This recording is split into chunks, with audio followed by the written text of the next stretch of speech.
Hi, welcome to Story Time with Gigi. Today we're reading a story called The Story of Babar by Jean de Brunhoff. This story was originally written in 1931. Wonderful stories, amongst my favorite as a child.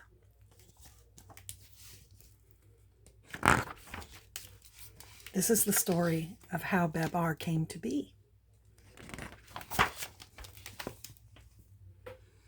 In the great forest, a little elephant is born. His name is Babar. His mother loves him very much. She rocks him to sleep with her trunk while singing softly to him.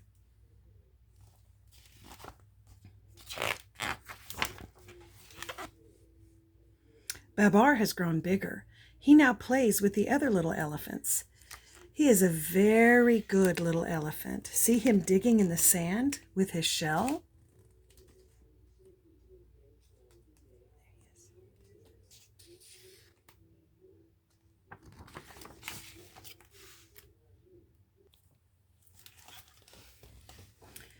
Babar is riding happily on his mother's back when a wicked hunter, hidden behind some bushes, shoots at them. The hunter has killed Babar's mother. The monkey hides. The birds fly away. Babar cries. The hunter runs up to catch poor Babar. Oh my goodness.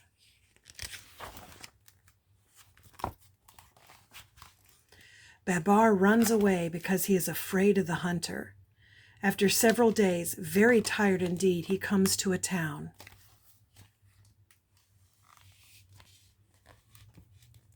He hardly knows what to make of it because this is the first time that he has seen so many houses.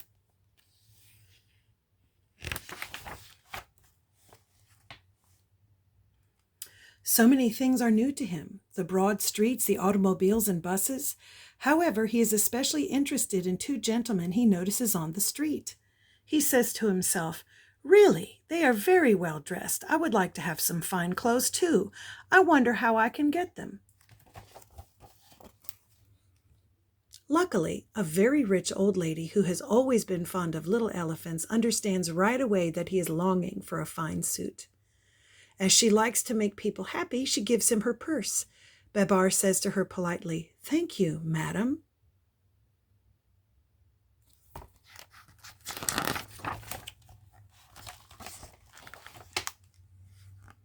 Without wasting any time, Babar goes into a big store. He enters the elevator. It is such fun to ride up and down in this funny box that he rides all the way up 10 times and all the way down 10 times.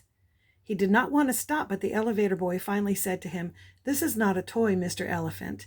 You must get out and do your shopping. Look, here is the floor walker."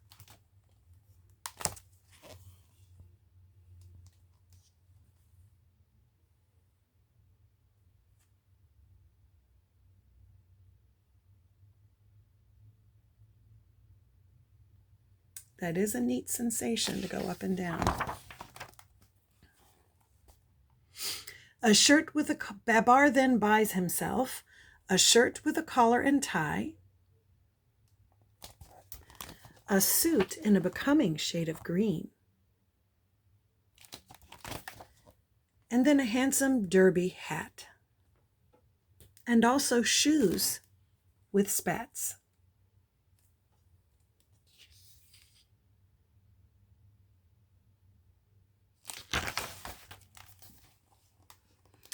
Well satisfied with his purchases and feeling very elegant indeed, Babar now goes to the photographer to have his picture taken. And here is the photograph.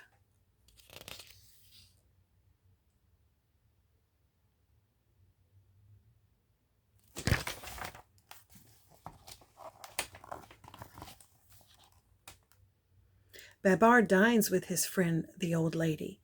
She thinks he looks very smart in his new clothes.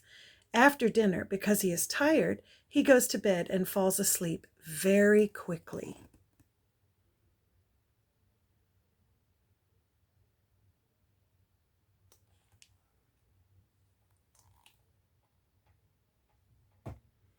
Babar now lives at the old lady's house. In the mornings, he does setting up exercises with her, and then he takes his bath.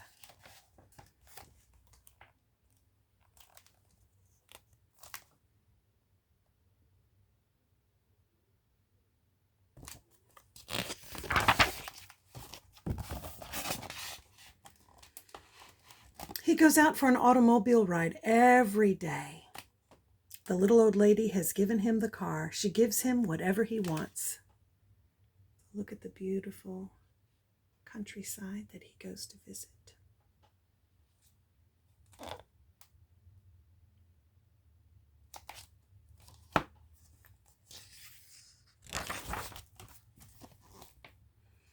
A learned professor gives him lessons. Babar pays attention and does well in his work. He is a good pupil and makes rapid progress.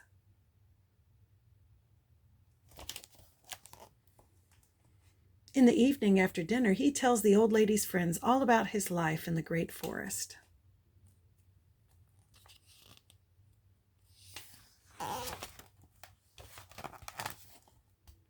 However, Babar is not quite happy, for he misses playing in the great forest with his little cousins and his friends, the monkeys. He often stands at the window thinking sadly of his childhood and cries when he remembers his mother.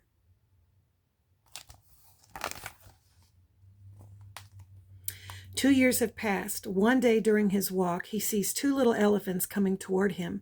They have no clothes on. "Why," he says in astonishment to the old lady, "it's Arthur and Celeste, my cousins."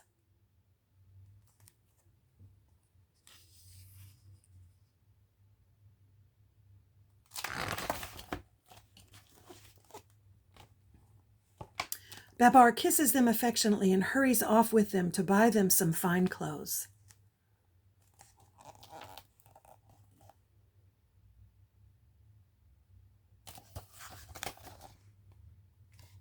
He takes them to a pastry shop to eat some good cakes.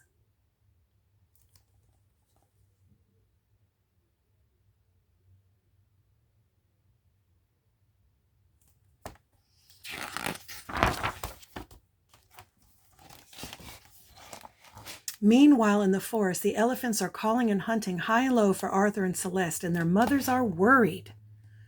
Fortunately, in flying over the town, an old marabou bird has seen them and comes back quickly to tell the news. And you can see everybody calling out, "Celeste, Arthur, Celeste, Arthur."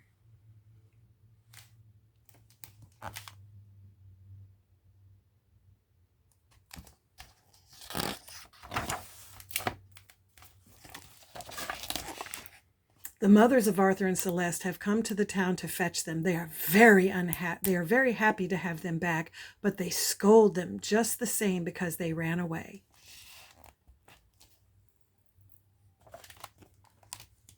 Babar makes up his mind to go back with Arthur and Celeste and their mothers to see the great forest again. The old lady helps him pack his trunk.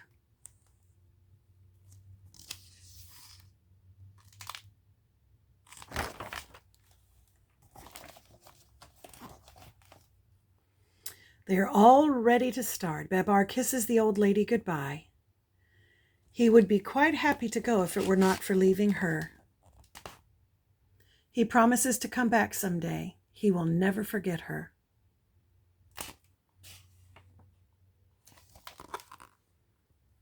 They have gone. There is no room in the car for the mothers, so they run behind and lift up their trunks to avoid breathing the dust.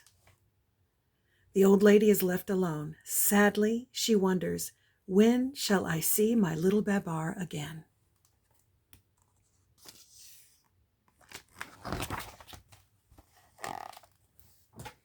Alas, that very day, the king of the elephants had eaten a bad mushroom.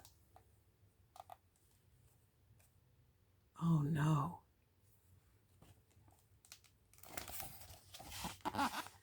It poisoned him and he became ill, so ill that he died. This was a great calamity. After the funeral, the three oldest elephants were holding a meeting to choose a new king.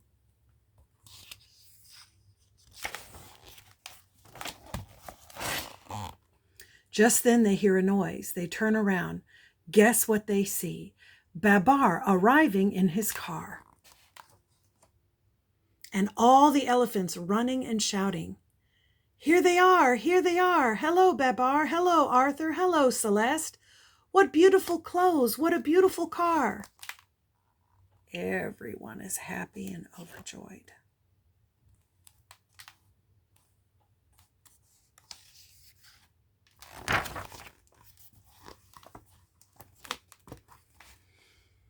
Then Cornelius, the oldest of all the elephants, spoke in his quavering voice, "My good friends, we are seeking a king. Why not choose Babar? He has just returned from the big city. He has learned so much living among men. Let us crown him king." All the other elephants thought that Cornelius had spoken wisely, and eagerly they await Babar's reply. See everyone. "I want to thank you one and all," said Babar, "but before accepting your proposal, I must explain to you that while we were traveling in the car, Celeste and I became engaged. If I become your king, she will be your queen." "Long live Queen Celeste! Long live King Babar!" cry all the elephants without a moment's hesitation, and thus it was that Babar became king.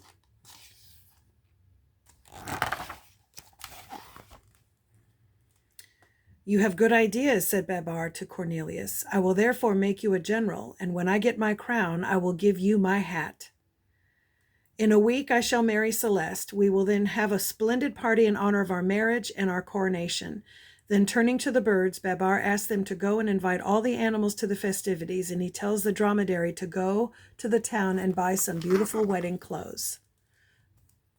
That's the dromedary. Dromedary is a camel with one hump.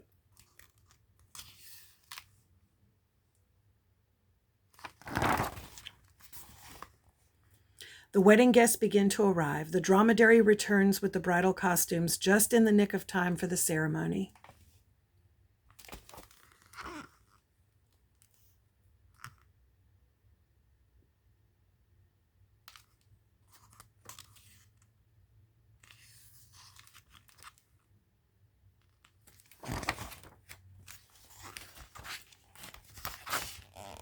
After the wedding and the coronation, everybody dances merrily.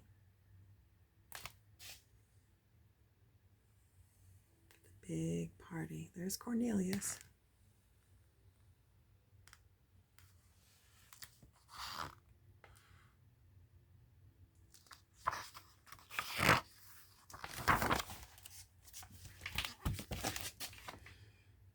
The festivities are over. Night has fallen. The stars have risen in the sky. King Babar and Queen Celeste are indeed very happy. Now the world is asleep. The guests have gone home. Happy, though tired from too much dancing, they will long remember this great celebration.